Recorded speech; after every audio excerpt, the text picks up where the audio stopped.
Assalamualaikum warahmatullahi wabarakatuh. Selamat berjumpa kembali dengan saya pada mata kuliah Teknologi Formulasi Sediaan Padat. Pada kesempatan kali ini kita akan melanjutkan diskusi kita tentang proses granulasi, yakni pada topik Granulation Technology. Kemarin kita sudah berdiskusi terkait dengan karakteristik preformulasi, salah satu cara dalam meningkatkan sifat fisikomekanik, kemampuan mengalir dan kemampuan digempa, yakni kita buat dalam bentuk granulasi. Granulasi ini adalah suatu proses di mana serbuk satu dengan serbuk yang lain itu kita buat menjadi suatu aglomerat. Tujuannya dibuat suatu aglomerat ini untuk meningkatkan berat dari granul, kemudian membuat ukurannya menjadi lebih besar, sehingga apa? Sehingga bisa meningkatkan flowability. Maka tujuannya dari proses granulasi ini, yang pertama ini jelas meningkatkan kemampuan mengalir. Kenapa granulasi bisa meningkatkan kemampuan mengalir? Karena partikel serbuk itu nanti dengan serbuk yang lain bergabung jadi satu, kemudian ukurannya menjadi lebih besar. Ketika ukurannya menjadi lebih besar, otomatis gaya tarik-menarik antar partikel akan lebih kecil. Sedangkan masanya juga tambah berat, kemudian gaya gravitasinya juga akan meningkat, sehingga akan meningkatkan flowability, atau kita sebut dengan kemampuan mengalir. Tujuan kedua pada proses granulasi yakni adalah meningkatkan kompaktibilitas. Jadi serbuk yang tidak bisa dicetak itu gara-gara ikatan antar partikelnya itu tidak kuat. Kenapa ikatan antar partikel tidak kuat? Antara satu partikel dengan partikel yang lain itu tidak memiliki luas area yang cukup untuk saling berikatan. Walaupun secara teoritis granul dengan ukuran yang kecil atau lembut atau serbuk yang berukuran halus itu memiliki luas partikel yang luas. Akan tetapi ketika digempa, interaksi antar partikel tersebut tidak bisa kuat. Kenapa? Karena gaya interlocking antar partikel ketika proses pencetakan tablet itu tidak akan terbentuk. Sehingga harus ditingkatkan ukuran partikelnya. Ketika partikelnya ditingkatkan, maka granul yang satu dengan granul yang lain di bawah tekanan itu akan membentuk suatu padatan yang saling mengikat. Oleh karena itu, proses granulasi ini bisa meningkatkan kompaktibilitas. Oke, proses kompaktibilitas ini dan flowabilitas ini merupakan dasar fundamental dalam kita membuat suatu sediaan tablet. Jadi hanya granul atau serbuk yang memiliki flowabilitas dan kompaktibilitas yang bagus yang hanya bisa diproses menjadi suatu sediaan tablet. Akan tetapi ada keuntungan lain pada proses granulasi, yakni mencegah atau menurunkan fenomena segregasi.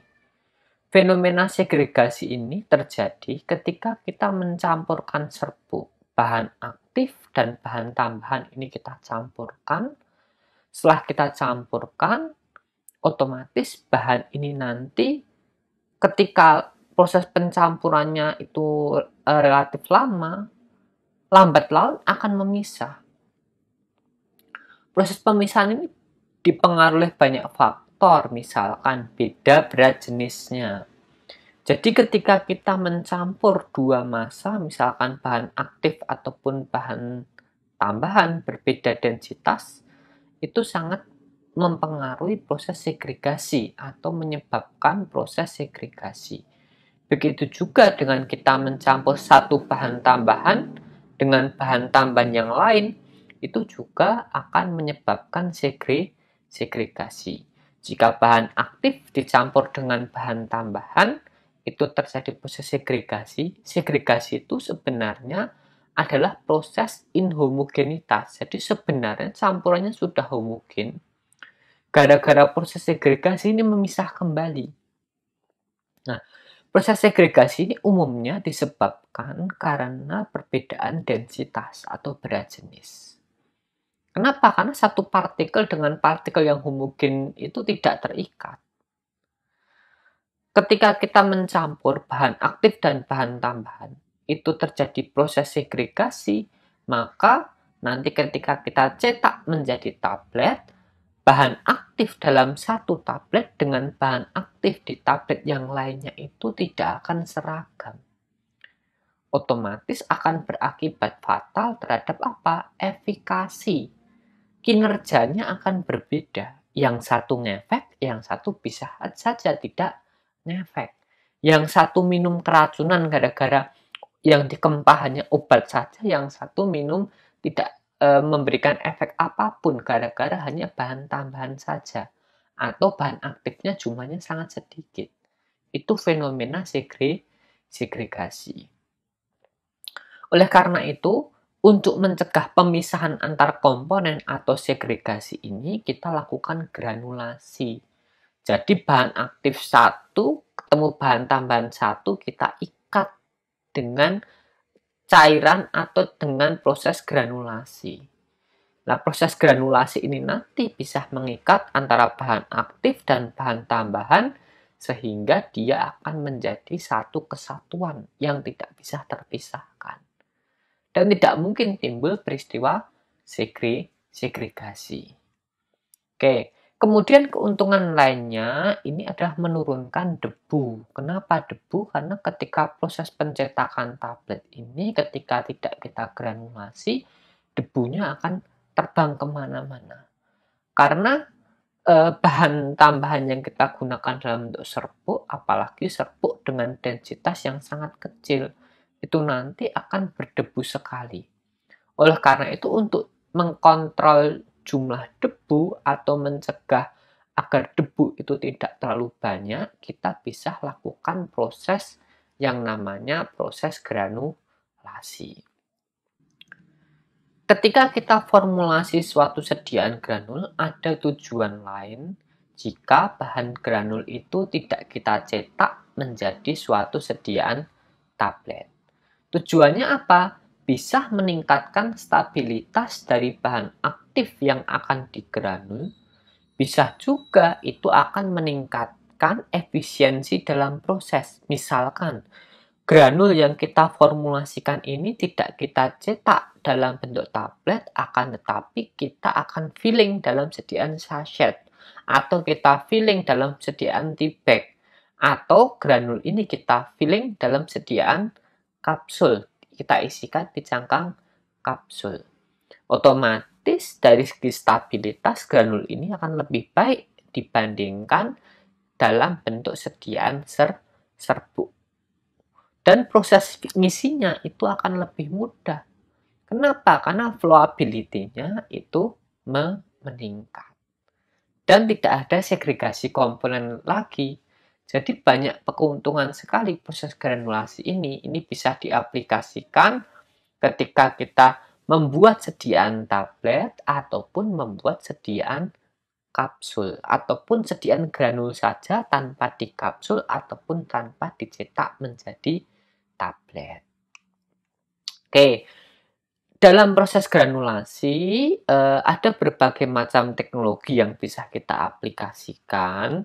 Bisa berupa granulasi basah, wet granulation, atau granulasi kering, dry granulation, atau melt granulation, granulasi lelehan, kemudian bisa spray granulation menggunakan suspensi udara. Yang perlu kita tekankan pada proses granulasi ini, ketika dalam pembuatan tablet, ketika ditanya, kamu membuat tablet dengan metode granulasi atau tidak, itu harus dijelaskan atau ditulis secara jelas bahwa yang dimaksud granulasi dalam proses pembuatan tablet ini adalah bahan aktif aktif harus masuk ke dalam fase yang akan digranul. Jadi saya tekankan sekali lagi, jika dalam proses pembuatan tablet, itu kita sebut metodenya granulasi, jika bahan aktif itu digranul dalam fase granulasi. Jadi misalkan ada suatu kasus ternyata bahan aktifnya tidak ikut digranul, hanya bahan tambahnya saja yang digranul. Misalkan kita campur laktosa dan manitol atau laktosa dan apisel. Kita granul, kemudian kita campurkan dengan bahan aktif, kemudian kita cetak. Itu bukan metode granulasi. Kenapa? Karena bahan aktif ini tidak ikut kita granul.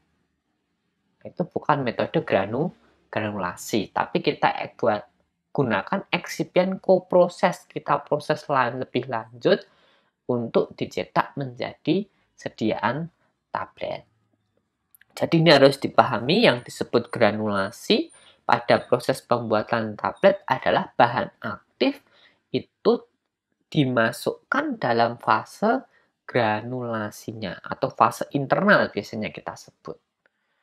Oke, clear. Jadi untuk konsep granulasi ini harus dipahami secara detail bahwa minimal kita ada 4 metode granulasi. Yang wet granulasi tadi itu otomatis wet berarti basah, kita gunakan cairan untuk membuat suatu granul. Kemudian ada dry granulation, granulasi kering, itu berdasarkan ikatan antar partikel ketika dikempa menjadi suatu lembaran. Kemudian ada melt granulation, ini dilelehkan, kemudian nanti didinginkan dan dilakukan proses granulasi. Kalau spray granulation itu nanti dari bawah ada semburan bahan pengikat, kemudian ada serbuk yang disuspensikan. Nanti serbuknya itu akan gabung satu dengan satu, kemudian ada aliran udara panas, dan itu langsung otomatis menjadikan granul. Oke, ada beberapa mekanisme terkait dengan proses granulasi ini, kita akan diskusikan lebih lanjut satu demi satu. Oke, yang pertama adalah wet granulation. Ini adalah pilihan pertama ketika kita akan memproses suatu sediaan menjadi sediaan tablet. Jadi kenapa proses granulasi ini tetap dilakukan? Kenapa tidak cetak langsung? Cetak langsung lebih menguntungkan. Karena apa? Tidak panjang prosesnya. Untuk proses granulasi itu lebih panjang. Akan tetapi ini menjadi pilihan utama karena dengan proses itu ternyata bisa menghemat biaya dibandingkan kita membeli eksipien yang lebih mahal, terutama untuk bahan yang kita cetak dengan pembuatan tablet dengan metode cetak langsung. Oleh karena itu, wet granulation ini menjadi pilihan utama ketika kita akan formulasi sediaan tablet di industri farmasi. Otomatis dengan wet granulation ini kita tambahkan suatu bahan pengikat yang berbentuk larutan. Jadi bahan pengikat ini berbentuk larutan, ini dibutuhkan agar apa? Agar partikel satu dan partikel yang lain itu menyatu, membentuk aglomerat. Nah, hati-hati dalam penggunaan bahan pengikat. Kita dalam penggunaan bahan pengikat tidak seperti yang sudah diuraikan. Banyak yang mencontohkan kita tambah bahan pengikat, kurang kita tambah air, itu tidak boleh. Kenapa tidak boleh? Karena kekuatan ikatan yang pertama dan yang kedua itu berbeda. Jadi ketika kita di industri farmasi, kita mencampur suatu serbuk, campur, sudah homogen, kita granulasi, itu disemprot terus dengan bahan pengikat sampai terbentuk massa yang akan siap digranul atau kita sebut dengan massa elastis. Nah, ketika kita di laboratorium, kebanyakan orang udah menghitung bahan pengikat, kemudian kita tambahkan ke dalam campuran serbuk. ternyata kurang. Kalau kurang bagaimana? Ditambahkan air itu tidak boleh. Kenapa? Karena ikatan antara air, peningkatan kohesivitas antara air, misalkan satunya dengan larutan PVP itu berbeda. Oleh karena itu perlu dipahami konsep bahan pengikat ini jangan sampai terjadi nanti antar partikel itu tidak homogen ikatannya. Yang pertama itu sudah kita berikan bahan pengikat PVP, yang kedua kita kurang kita tambahkan air, otomatis ikatannya berbeda. Belum tentu air ini bisa menghomogenkan PVP yang sudah terjerap ke dalam bahan tadi. Jadi kesimpulannya ketika kita menambahkan bahan pengikat, ya tambahkan bahan pengikat dalam satu tipe sampai terbentuk massa elastis. Kuncinya di situ. Jadi kebanyakan dulu saya juga diajari semacam itu. Jadi tambahkan bahan pengikat dulu, kemudian tambahkan air biar sampai terbentuk massa elastis. Itu kurang tepat. Idealnya bahan pengikat ini bukan ditambahkan, tidak. Nanti ketika kita formulasi sediaan tablet akan saya munculkan bagaimana cara menghitung bahan pengikat yang baik dan benar. Pada konsep ini yang perlu kita pahami adalah pada wet granulation, konsep pembentukan granul ini kita tambahkan bahan pengikat. Bahan pengikat harus satu tipe dari awal sampai akhir. Jangan sampai dipisah. Pertama tambah PVP dulu 5%, kurang baru tambah air, itu dilarang. Oke, saya tekankan berkali-kali karena ini sangat penting sekali dalam proses pembuatan granul. Ketika dilakukan hal semacam itu, apa akibatnya? Otomatis yang granul pertama itu ikatannya lebih kuat dibanding yang hanya dapat si airnya saja. Misalkan ada argumen, oh itu homogen. Siapa yang bisa menjamin homogenitas dari bahan pengikat yang sudah kita tambahkan? Bisa jadi bahan pengikat yang kita tambahkan itu sudah terjerap di dalam fase padatan yang pertama. Yang kedua, ini lembab itu gara-gara adanya proses air. Nah, ini secara proses granulasi tidak bermasalah, tapi nanti ketika proses disolusi, ini sangat bermasalah sekali. Karena ketika suatu tablet masuk ke dalam tubuh, itu akan terdisintegrasi menjadi granul.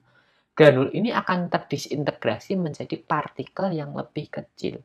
Berbeda ikatan gara-gara variabilitas penambahan bahan pengikat, akan mempengaruhi pecahnya granul-granul ini menjadi partikel yang lebih kecil. Oleh karena itu ini perlu dihindari dalam penambahan bahan pengikat pada formulasi sediaan granulasi basah. Oke, pada mekanisme dalam pembentukan granul ini sangat kompleks sekali. Kenapa sangat kompleks? Prosesnya begini mas-mas dan mbak-mbak. Ada suatu serbuk satu dengan serbuk yang lainnya itu disemprot dengan bahan pengikat. Ketika sudah disemprot, otomatis akan menggabung. Satu serbuk dengan serbuk yang lain itu akan menggabung. Jadi proses penggabungan ini nanti akan membentuk aglomerat. Kemudian ketika setelah menggabung prosesnya, kemudian kita akan keringkan. Proses pengeringan ini nanti yang menjadi ikatan antar satu partikel dengan partikel yang lainnya. Awalnya antara satu partikel dengan partikel yang lainnya itu bisa gabung karena ada larutan. Serbuk disemprot dengan bahan pengikat yang berserbuk larutan, dia akan meningkat kohesivitasnya. Kohesif itu gaya tarik-menarik antar partikel. Setelah dia gabung, kenapa bisa menempel? Gara-gara terbentuk jembatan cair. Ada bahan pengikat di antara serbuk dan serbuk.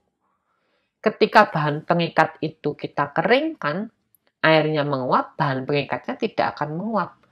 Jembatan cair itu akan berubah menjadi jembatan padat. Oleh karena itu, ikatan antar granul ini mekanismenya sangat kompleks sekali. Ini dipengaruhi utamanya oleh terbentuknya jembatan padat dari perubahan jembatan cair yang sudah dikeringkan. Oleh karena itu banyak beberapa parameter kritis yang harus kita perhatikan ketika kita buat suatu sediaan tablet dengan metode granulasi basah ini. Oke. Selain itu, ada tipe larutan, bisa kita buat dalam tipe larutan berbasis air atau hidroalkohol. Untuk alkohol sebenarnya bisa, tapi di industri farmasi kurang visible. Kenapa kurang visible? Karena alkohol nanti itu bisa-bisa pas proses pengeringan itu menguap, padahal ngeringkannya itu tidak pakai oven, pakai food bed dryer. Otomatis kalau menguap nanti bisa meledak industri farmasi itu. Makanya di industri farmasi pengikat dalam bentuk alkohol murni itu dihindari, biasanya campuran hydroalcoholic solution atau larutan antara alkohol dan air. Oke, pemilihan pelarut ini harus diperhatikan. Kenapa? Ini berkaitan dengan interaksi dari bahan aktif dan bahan tambahan, serta stabilitas dari bahan aktif harus diperhatikan. Jangan sampai bahan aktif kita, ini kemarin di parameter preformulasi ada parameter stabilitas, yakni salah satu parameter ketika bahan aktif kita tidak stabil dengan pelarut air melalui jalur hidrolisis, ya otomatis kita tidak bisa buat dia dalam sediaan granulasi. Misalkan bahan aktif kita tidak stabil terhadap panas, dicek dulu panasnya sampai suhu berapa. Nanti proses granulasi bisa kita sesuaikan suhunya sesuai dengan suhu stabilitas dari bahan aktifnya. Akan tetapi, ketika suatu bahan itu jelas tidak stabil gara-gara adanya reaksi hidrolisis atau sulfolisis oleh alkohol, maka jelas dia tidak bisa digranulasi dengan granulasi basah atau wet granulation ini. Oleh karena itu, interaksi bahan aktif dan pembawa atau pelarut atau bahan pengikat ini harus dijustifikasi. Ada interaksinya tidak? Kalau tidak ada, ya otomatis kita bisa gunakan pelarut tersebut untuk bahan pengikat. Kemudian perlu dilihat lagi, apakah bahan aktif kita ini nanti ada interaksi dengan bahan tambahan tidak. Misalkan difasilitasi oleh adanya proses air tersebut. Bisa jadi ini terjadi interaksi yang sangat signifikan. Atau bahkan dia bisa mendegradasi dari bahan aktif. Ini harus ada justifikasinya ketika kita merancang sebuah formula. Justifikasi ini dari mana? Ya dari data preformulasi. Makanya preformulasi saya sampaikan di awal karena itu menjadi konsep dasar pondasi kita dalam membangun atau mendirikan ilmu formulasi. Kalau pondasinya tidak kuat, ilmu formulasinya ambiar, Mas Mbak. Tapi kalau pondasinya kuat, dibangun bangunan dalam bentuk apapun, tingkat berapapun, itu nanti bisa. Oleh karena itu, pondasinya terkait dengan formulasi, preformulasi harus dikuatkan. Itu adalah basic konsep fundamental dalam kita membangun ilmu tentang formulasi. Karena banyak orang yang otak-atik gathuk, asal formulasi saja, tapi basic fundamentalnya tidak dibangun, pondasinya tidak ada. Ya ambiar ilmunya otomatis. Oke, saya lanjutkan Mas Mbak. Setelah interaksi, nanti misalkan ada banyak interaksi, ya kita ada metode alternatif. Alternatifnya apa? Misal kita buat dia dalam bentuk dry granulation, atau kita modifikasi, atau kita ubah bahan tambahannya, atau kita berikan bahan tambahan sebagai pelindung untuk proses hidrolisis tersebut, dan seterusnya. Bisa saja berbagai macam proses ini kita tambahkan untuk apa? Untuk menjaga stabilitas dari bahan aktif yang akan kita granulasi. Walaupun proses granulasi itu singkat, Akan tetapi, proses granulasi ini misalkan dia dikatalisis oleh reaksi hidrolisis, walaupun singkat, bisa saja proses yang kita berikan ini akan mempengaruhi stabilitasnya dalam penyimpanan jangka panjang. Ini akan berakibat fatal nanti terkait dengan shelf life atau waktu usia hidup dari sediaan kita. Harusnya kadaluarsa 5 tahun, bisa jadi 2 tahun kadaluarsa gara-gara proses kita salah. Oleh karena itu, ini sangat penting sekali harus dipahami. Oke, yang terakhir, ikatan antar partikel dari granul-granul tadi sudah saya uraikan, itu terbentuk dari jembatan cair yang berubah menjadi jembatan padat. Antar partikel satu dengan partikel yang lainnya bergabung itu karena ada cairan bahan pengikat. Nah, kemudian setelah untuk memperoleh granul yang kering, otomatis granul yang basah ini kita oven. Ketika kita oven, otomatis air akan menguap, sedangkan cairan atau bahan pengikat yang terlarut di situ itu tidak menguap, akan membentuk jembatan padat. Nah, solid split ini nanti yang akan menjembatani atau mengikat antar partikel sehingga menjadi satu aglomerat yang kita sebut dengan granul. Oke, saya lanjutkan. Ini terkait dengan proses wet granulation. Yang pertama ada proses grinding. Kenapa proses di grinding dulu? Ini entah obat dan eksipien harus kita grinding terlebih dahulu. Nah, ketika suatu bahan aktif kita simpan, apalagi kita tumpuk-tumpuk dalam tong, apalagi disimpan dalam jangka waktu yang lama, ketika kita langsung tuang ke mixer, itu nanti tidak akan homogen. Kenapa? Mesti ada yang gumpal. Gumpalan-gumpalan ini harus kita hancurkan terlebih dahulu agar nanti tidak mempengaruhi homogenitas. Nanti misalkan gumpalan itu kita campur, ternyata setelah dicampur, loh kok terakhir pas waktu ditambah bahan wet kok ada masih brenjel-brenjel gumpalan. Itu sangat berakibat fatal, nanti bisa saja itu tidak homogen. Nah, oleh karena itu sebelum proses mixing, sebelum blending kita dicampur, itu perlu proses namanya grinding dulu. Kita ayak bahan aktifnya dan bahan tambahnya kita ayak dengan mesh tertentu. Otomatis mesh ini tidak mengikuti ukuran partikel dari serbuk ataupun serbuk bahan aktif dan eksipien, tapi mesh ini ukurannya biasanya lebih longgar. Tujuannya untuk mengeliminasi adanya gumpalan yang terbentuk gara-gara proses penyimpanan dari bahan aktif atau bahan tambahan yang kita lakukan. Setelah di grinding, otomatis kita timbang sesuai dengan master formula yang sudah dirancang. Setelah proses grinding, kita akan campur bahan aktif dan bahan tambahan itu dalam mixer.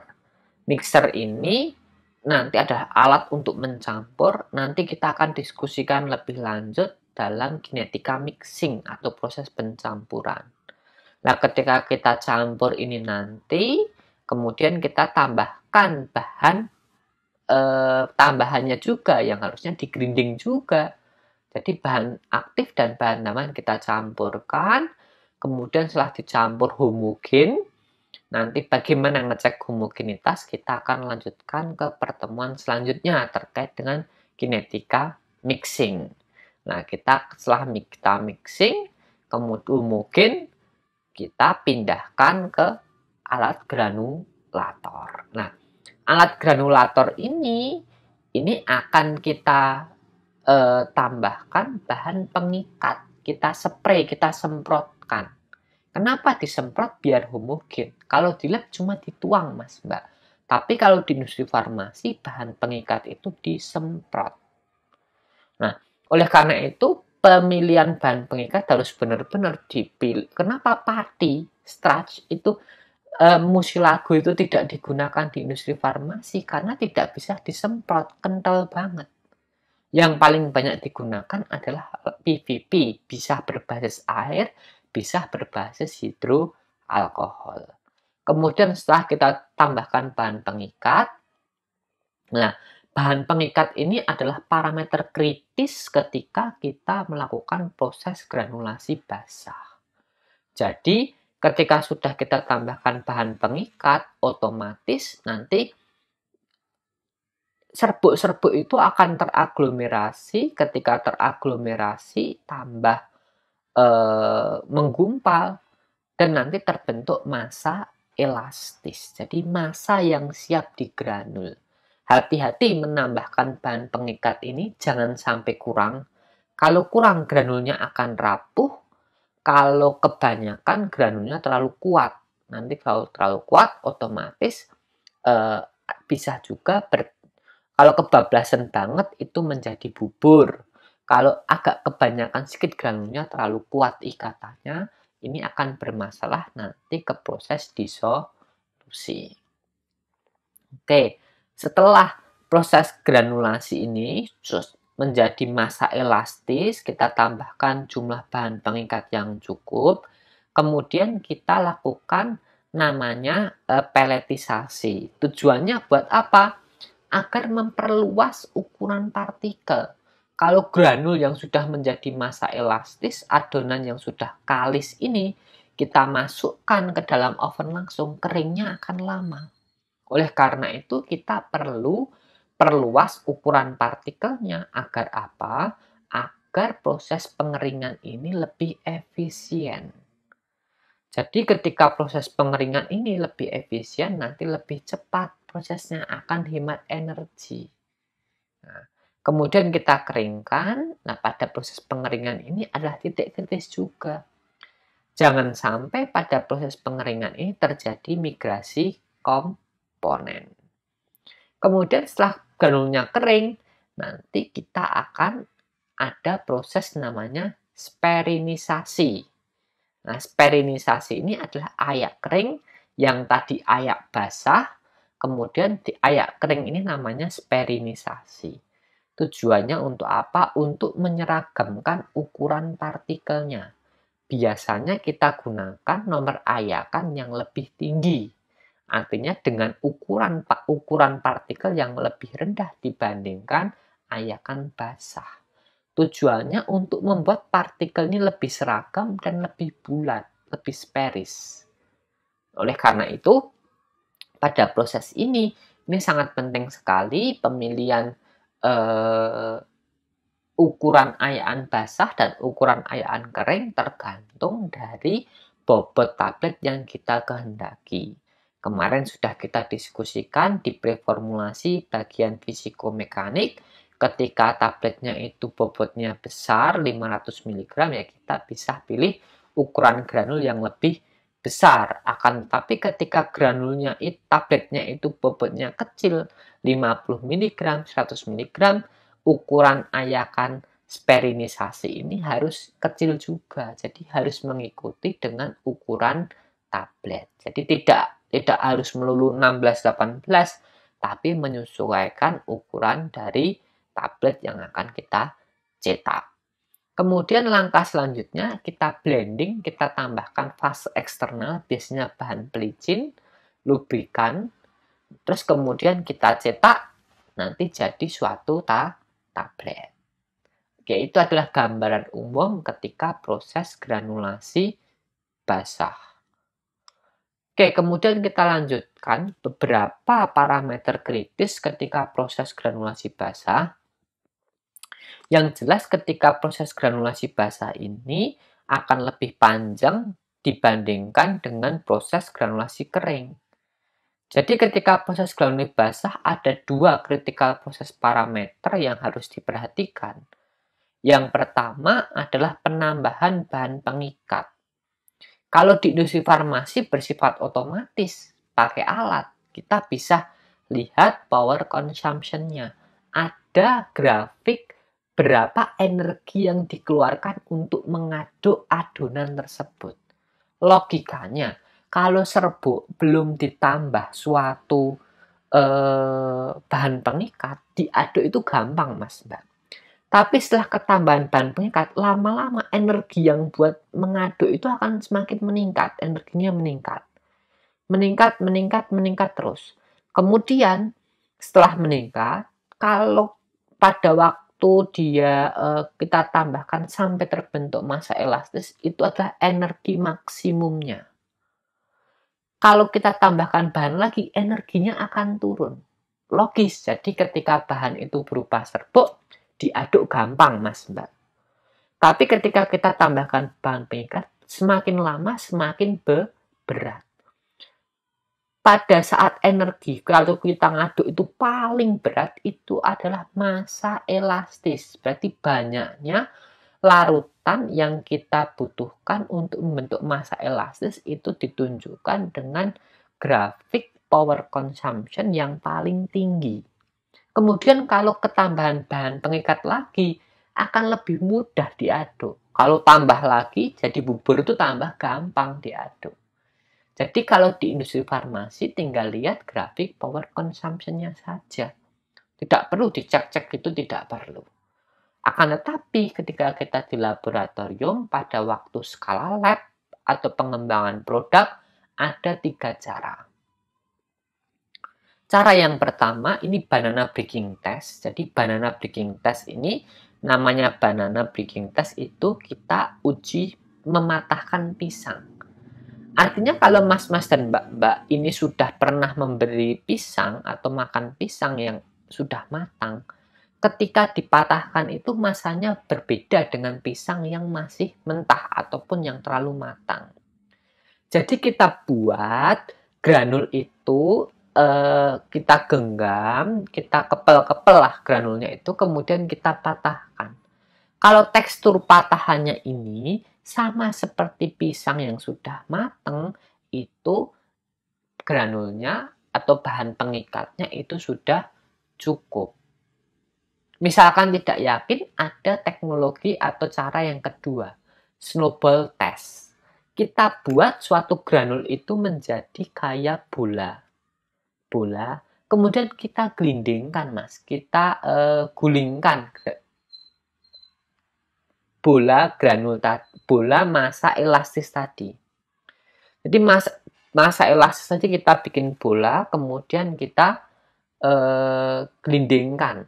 Gelindingkan itu kita gulirkan. Nah, kemudian setelah kita gulingkan si bola itu di bidang datar, misalkan di atas meja atau di bidang datar, ketika terjadi perubahan bentuk, berarti misalkan dia awalnya bulat, digulingkan jadi berubah jadi lonjong. Berarti dia kebanyakan bahan pengikat. Begitu juga kalau digulingkan malah hancur atau dia pecah atau cracking, itu berarti kurang bahan pengikat. Dua metode ini harusnya sudah mumpuni secara kualitatif.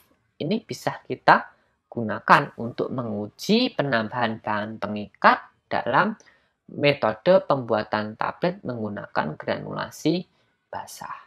Kalau banana breaking test jelas kalau dipatahkan mah lentur, itu berarti kebanyakan bahan pengikat. Kalau dipegang, sebelum dipegang sudah patah, berarti kurang bahan pengikat. Kalau soil humidity itu kita ukur pakai alat pengukur kelembapan di tanah. Itu ada alatnya, kita ukur kelembapannya. Itu jadi parameter kuantitatif untuk mengukur kelembapan. Tapi berbeda bahan itu berbeda kelembapan yang dibutuhkan. Avisel dan laktosa itu berbeda. Anda campur avisel dengan amilum, avisel dengan laktosa, laktosa dengan amilum itu berbeda. Bahan avisel ini menyerap air jumlahnya lebih banyak, kemudian bahan amilum itu menyerap air setengah banyak, yang laktosa menyerap air jumlahnya paling sedikit. Jadi kalau ditanya bahan pengikat ini jumlahnya berapa? Tergantung dari apa yang akan ditambahkan. Beda bahan beda. Oleh karena itu penambahan bahan pengikat ini bersifat subjektif. Subjektif itu terkait dengan bahan apa yang akan dicampur, bahan apa yang akan digranulasi itu berbeda. Perlu ditekankan sekali lagi, bahan pengikat tidak ada pedoman khususnya. Ini dilakukan trial error di industri farmasi. Kenapa? Beda bahan, kita tambahkan bahan pengikat yang sama itu berbeda, Mas Mbak. Bahannya sama-sama laktosa sama avisel kita tambahkan, nanti juga berbeda. Kenapa berbeda? Karena rasionya juga berbeda. Ganti bahan aktif juga berbeda lagi. Makanya penambahan bahan pengikat ini bersifat subjektif, artinya sangat tergantung sekali dari apa yang akan kita granulasi. Begitu juga ini bersifat subjektif terkait dengan penambahan jika kita tidak ukur secara kuantitatif. Karena itu, pada proses granulasi basah ini, penambahan bahan pengikat ini menjadi titik kritis granul kita jadi bagus atau tidak. Kalau kurang granulnya rapuh, nanti kalau rapuh ya ketika dicetak nanti terlalu banyak, atau ketika disperinisasi setelah dikeringkan itu nanti terlalu banyak fines. Kemarin sudah kita diskusikan, fine ini berpengaruh terhadap apa? Terhadap kemampuan mengalir.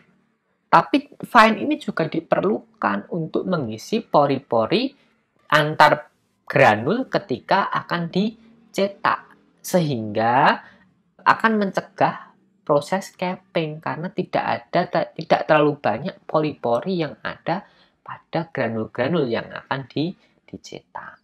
Oleh karena itu, fine tetap akan terbentuk karena proses perinisasi. Karena ada pemecahan ukuran yang berbeda tadi, dari ukuran yang besar ke yang lebih kecil, otomatis akan serbuk-serbuk atau pecahan yang lebih kecil. Ini berguna sekali untuk mengisi pori-pori antar granul ketika akan dicetak menjadi tablet. Kemudian parameter kritis yang kedua adalah kinetika atau proses pengeringan. Proses pengeringan ini menjadi dasar kita mengubah tadi jembatan cair menjadi jembatan padat agar satu partikel dengan partikel yang lain ini bergabung jadi satu. Akan tetapi, lama pengeringan dan suhu ini sangat mempengaruhi sekali dari peristiwa migrasi komponen. Kalau saya gambarkan secara sederhana, migrasi komponen ini bisa terjadi karena ada perpindahan bahan aktif yang terlarut mengikuti laju difusi dari air atau pelarut yang menguap.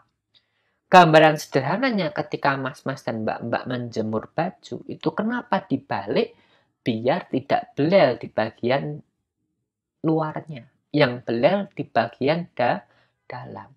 Nah, kebelelan di baju itu disebabkan karena peristiwa migrasi komponen. Pewarna pada kain di baju itu ikut menguap.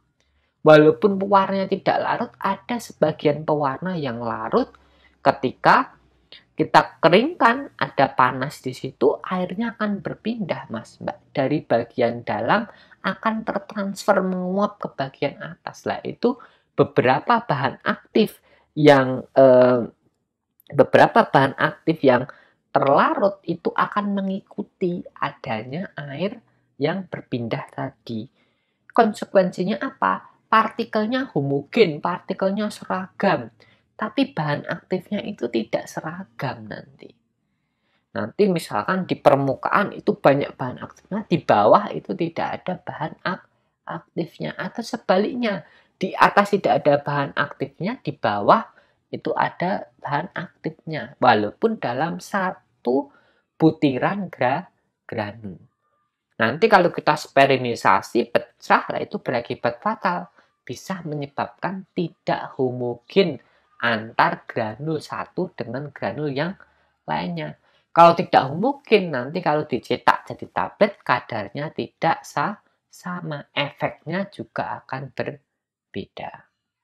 Oleh karena itu, lama pengeringan dan suhu pengeringan sangat berpengaruh sekali terhadap peristiwa migrasi komponen. Untuk lama pengeringan ini bisa berpengaruh terhadap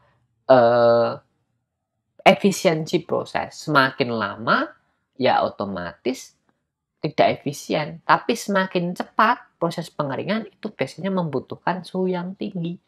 Suhu yang tinggi dan proses yang lama itu dua-duanya adalah hal yang tidak efisien.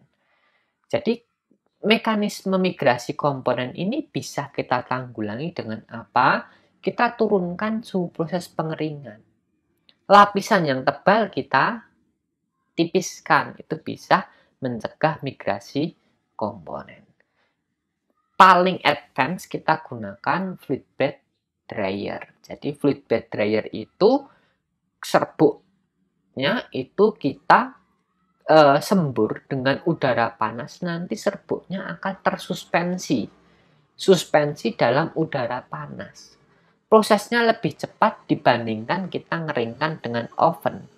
Kalau kita ngeringkan dengan oven, kita butuh waktu 2 jam, 3 jam. Pakai fluid bed dryer cukup setengah jam. Itu pun sudah kering banget. 10 menit saja sudah cukup untuk kita cetak jadi tablet. Kalau pengen kelembapannya rendah ya 30 menit atau setengah jam. Itu bisa. Jadi mekanisme migrasi komponen ini bisa kita cegah dengan cara apa? Menurunkan suhunya dan meningkatkan lama pengeringan. Tapi harus semakin lama tidak efisien. Jadi kita harus lihat suhu ini berpengaruh tidak terhadap stabilitas dari bahan aktif. Kemudian kalau suhu tinggi terjadi migrasi komponen atau tidak. Migrasi komponen ini tendensinya tinggi terjadi jika bahan aktif bersifat larut. Jika bahan aktif tidak larut, bisa saja terjadi migrasi komponen, tapi laju difusi migrasinya tidak secepat bahan aktif yang larut dalam bahan pengikat. Kemudian parameter kritis pada proses drying yang kedua adalah titik akhir dari proses pengeringan itu. Karena apa? Kalau belum kering kita ambil nanti lembab akan kohesif. Tumbuh jamur. Kemudian kalau terlalu kering nanti dicetak jadi tablet itu malah capping, pecah bahkan bisa laminasi. Jadi end proses drying ini harus kita monitoring. Kita monitoring kandungan lembab yang ada pada granul tersebut. Kita pengennya kandungan lembab berapa. Kandungan lembab ini tidak spesifik harus di bawah 5%, tidak harus di bawah 2%, tidak. Tergantung dari fase bahan aktifnya. Kalau fase bahan aktifnya dalam bentuk kristal, mungkin saja kandungan lembab, dalam bentuk hidrat bisa saja kandungan lembabnya nanti bisa tinggi. Karena kalau kita keringkan dengan suhu 40 derajat, 50, 60 derajat, itu yang hilang adalah air adsorpsi. Air itu ada air adsorpsi, ada air kristal. Air adsorpsi itu air yang ada di permukaan. Kemudian air kristal itu air yang terikat pada struktur dari suatu bahan. Air kristal itu bisa hilang pada suhu pemanasan di atas 100 derajat Celcius. Padahal kalau kita menguji kandungan lembab itu di suhu 105 derajat Celcius. Dimungkinkan air kristal juga hilang. Jadi kita harus pahami terlebih dahulu. Jangan sampai air kristal dihidrat ini hilang gara-gara kita salah pengujian. Oleh karena itu, pada penentuan endpoint titik granulasi ini ada 2 metode. Bisa kita gunakan metode gravimetrik menggunakan moisture analyzer balance. Bisa juga kita mengukur kadar airnya saja menggunakan titrasi Karl-Fischer. Tapi harus kita pahami lagi di data preformulasi apa ada senyawa hidrat yang kita gunakan.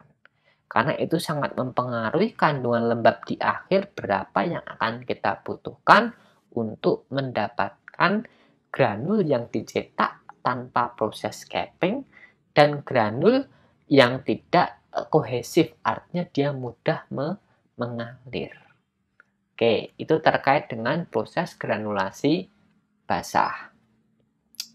Kemudian alat untuk granulasi basah di industri farmasi ada high shear mixer. Ini mixer yang ngaduknya cepat sekali, 2 menit bisa. Apakah homogen? Bisa homogen.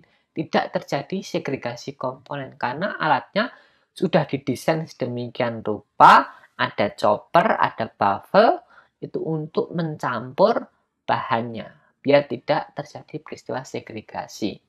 Kemudian kita tambahkan bahan pengikat, high shear mixer biasanya bisa juga untuk granulasi, jadi high shear granulation, high shear granulator. Itu satu alat bisa untuk proses granulasi. Kemudian setelah di high shear mixer itu kita pindahkan ke fluid bed dryer. Nah, setelah kita pindahkan ke fluid bed dryer, nanti kering. Keringnya cukup ya setengah jam, 1 jam itu kering.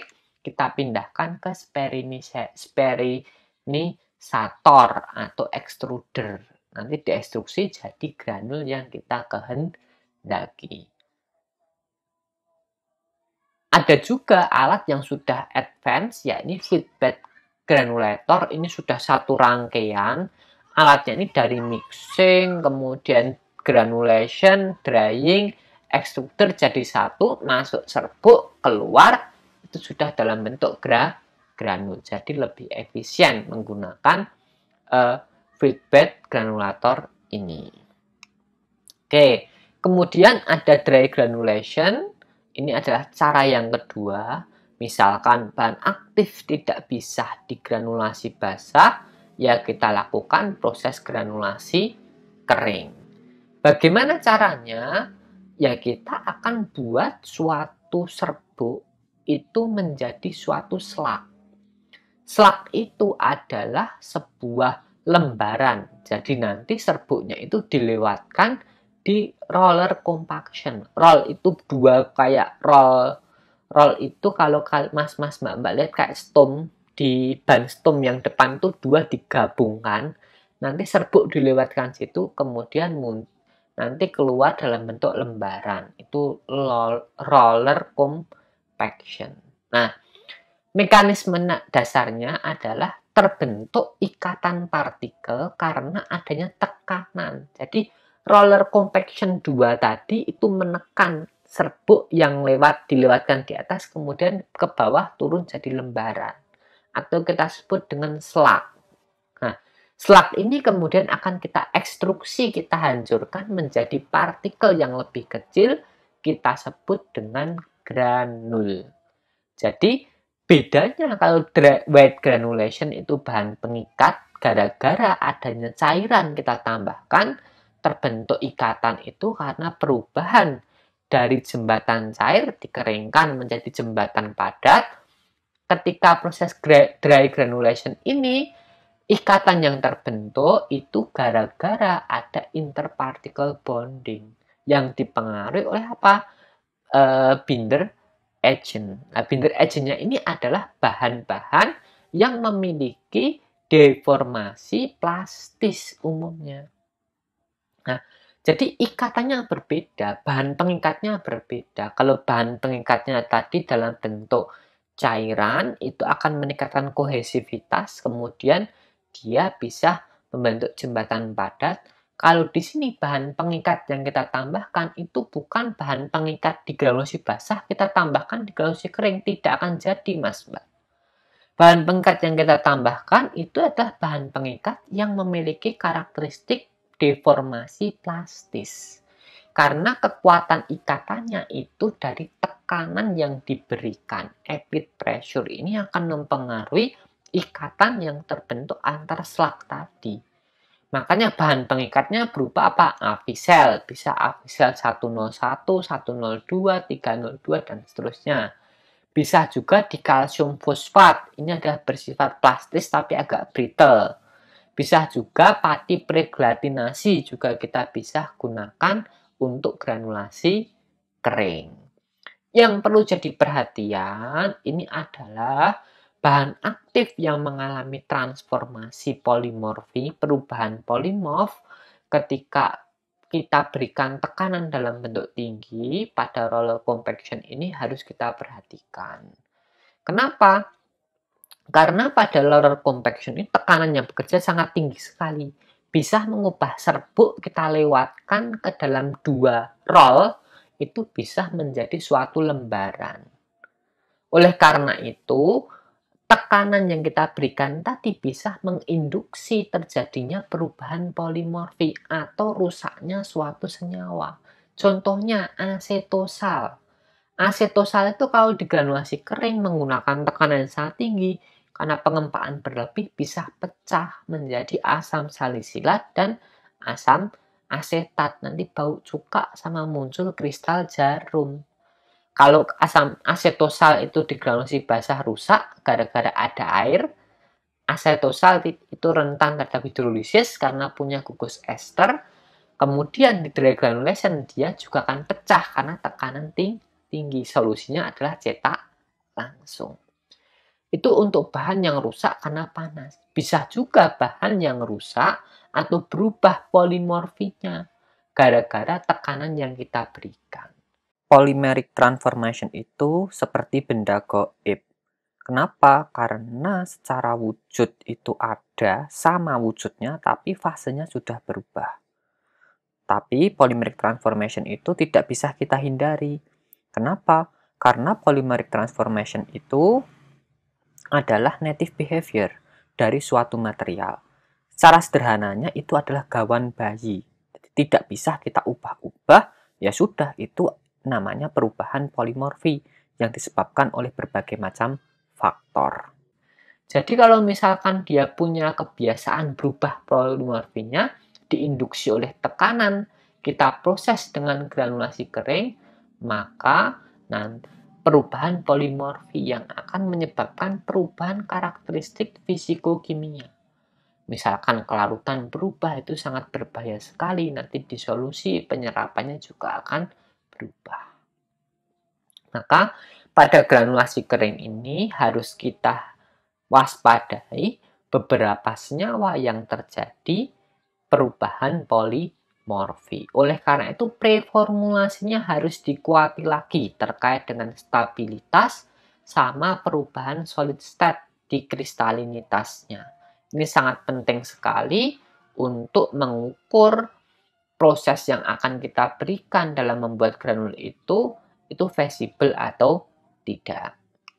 Oke, ini dry granulation secara sederhananya hampir sama dengan wet granulation. Kita grinding terlebih dahulu untuk menghilangkan gumpalan, kemudian kita blending sampai homogen, masuk ke alat roller compaction. Bentuknya kayak roll 2, itu gabung, serbuk masuk, kemudian serbuk keluar. Itu nanti kita ekstruksi, kita hancurkan, kemudian kita sterilisasi, kita lubrikasi, kemudian kita cetak jadi sediaan tablet. Sederhananya semacam itu. Oke, saya lanjutkan. Ini adalah secara sederhana untuk proses deregulasi sama seperti proses granulasi basah. Bedanya granulasi basah tadi ada bahan pengikat, kemudian ada proses pengeringan. Di granulasi kering ini lewatkan roller compaction, artinya kita lewatkan dalam 2 roll. Kalau di laboratorium kita cetak jadi tablet, kita pecahkan. Kalau di industri farmasi tidak mungkin kita cetak tablet satu-satu, kita pecahkan, tidak. Pakai roller compaction semacam ini. Jadi ada 2 roll, kita lewatkan serbuk campuran antara bahan aktif dan bahan tambahan. Kita lewatkan antara roller compaction itu, kemudian nanti keluar slag. Slag ini kita hancurkan, kemudian kita sterilisasi. Kemudian kita lubrikasi, cetak jadi tablet. Oke, ini alatnya. Alatnya secara sederhana, alat untuk roller compaction-nya ada di dalam, semacam itu. Ada serbuk yang dimasukkan. Skemanya bisa dilihat pada gambar di kanan, bagian kanan. Itu serbuk dialirkan dengan skru ke atas. Kemudian dari atas itu akan dilewatkan menggunakan skru. Kenapa pakai skru? Karena serbuk yang akan digranulasi kering itu biasanya tidak bisa mengalir. Kalau mengalir ya ngapain digranulasi, cetak langsung saja. Karena dia tidak bisa mengalir, makanya kita granulasi, ada skru yang akan mengalirkan serbuknya ke atas, kemudian dilewatkan ke roller compaction. Dua kayak roll, ini berat sekali, dan ini besi 316L, itu di stainless steel, jadi tekanannya sangat tinggi sekali.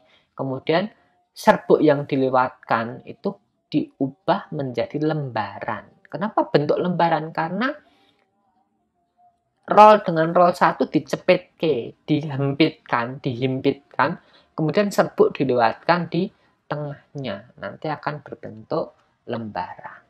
Nah, lembaran itu akan dihancurkan, kemudian ada dua ayakan di situ. Ada dua ayakan. Ayakan yang pertama ini untuk memisahkan partikel kecil dan partikel besar. Artinya, nanti ketika partikelnya lebih besar, dia akan kembali lagi dihancurkan ulang. Tapi ketika partikelnya kecil, dia akan bablas atau lewat ayakan yang kedua. Ayakan yang kedua ini partikelnya lebih kecil akan dialirkan ke atas lagi untuk diselak ulang. Kemudian partikel yang sesuai dengan ukuran yang diinginkan itu akan kita tampung sebagai granul kering.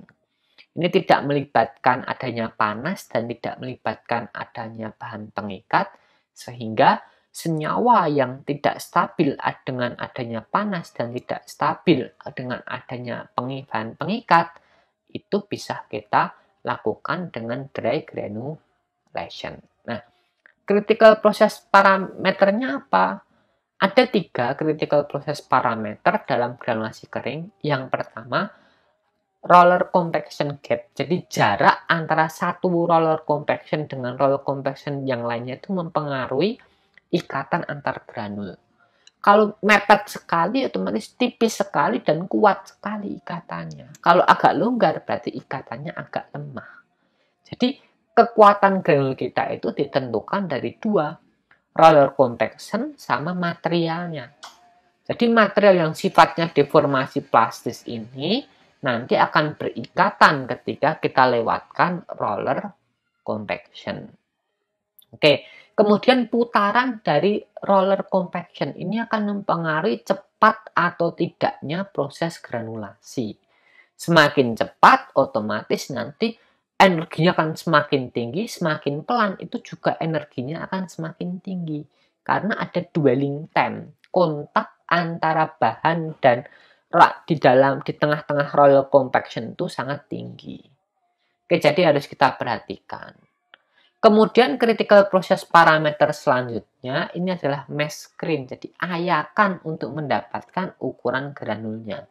Itu kita harus tentukan terlebih dahulu agar nanti sesuai dengan ukuran tablet yang kita kehendaki. Itu untuk dry granulation.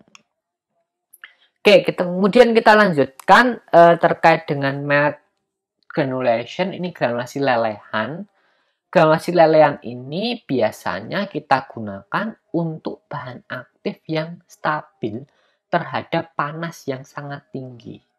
Karena akan kita lelehkan. Nah, biasanya bahan aktif yang kita panaskan ini akan mengeluarkan air kristal. Air kristal itu hidrat yang terikat di dalam struktur kristalnya. Kemudian air hidrat ini akan mengikat satu partikel dengan partikel yang lain. Contoh sederhananya, melt granulation ini bisa kita lakukan dalam pembuatan granul effervescent. Asam sitrat kita bisa granulasi dengan natrium bikarbonat, kita campurkan saja, kemudian kita oven. Nanti itu melt granulation pada suhu yang rendah. Kalau kita menggunakan hot melt extrusion, alat namanya hot melt extrusion, itu nanti kita akan lelehkan sampai meleleh antara bahan aktif dan bahan tambahan, kita homogenkan. Nanti kemudian akan kita ekstruksi, kita keringkan, kita ekstruksi menjadi granul yang lebih kecil. Untungnya apa? Bahan aktif ini akan meleleh dibawa oleh bahan tambahan yang meleleh juga. Artinya bahan aktif ini akan terbentuk dalam dispersi molekuler. Jadi bukan padatan kristal, tidak. Tapi satu molekul bahan aktif ini akan terbawa atau terdispersi dalam eksipien yang meleleh. Nanti akan kering jadi terdispersi molekuler. Kita sebut dengan amorph solid dispersion. Ini sangat bagus sekali, terutama untuk bahan aktif yang memiliki kelarutan yang rendah. Karena dengan teknologi ini nanti bisa meningkatkan kelarutan dengan sangat dramatik. Jadi sangat tinggi sekali meningkat kelarutannya. Akan tetapi, tidak semua bahan aktif bisa kita gunakan dengan matte granulation ini. Kenapa? Karena prosesnya mahal, pembawanya juga mahal. Bahan aktif tertentu yang memiliki potensi yang sangat tinggi dan nilai ekonomis yang tinggi yang akan kita proses dengan matte granulation teknologi ini. Oke, mesinnya seperti ini. Jadi ini adalah hot matte extrusion. Jadi pertama kita feeding bahan aktif, ini kita timbang, bahan tambahan kita timbang, kemudian kita masukkan melalui feeder. Nah, proses feeding ini kemudian kita jadi terpisah dulu bahan aktif dan bahan namanya. Kita masukkan sesuai dengan timbangan. Timbangannya adalah bukaan, jadi tergantung dari alirannya. Nanti ada skru yang mengalirkan. Nah, kemudian akan di-mixing di situ, dialirkan, kemudian akan dipanaskan, di-melting. Kemudian setelah proses melting, ada proses mixing, dicampur.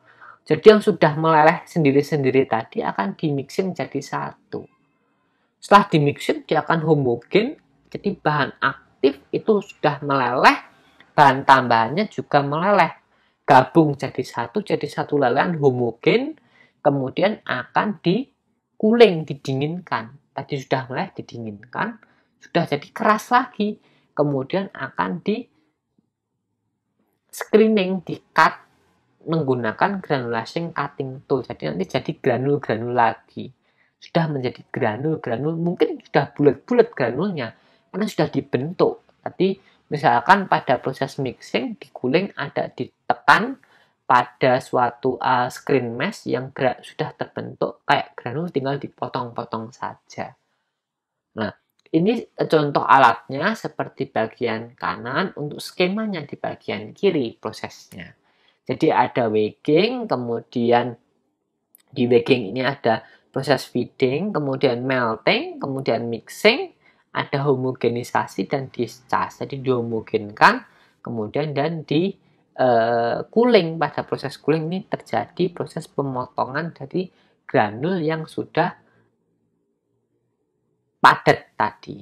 Granul ini campuran dari bahan aktif dan bahan pembawa.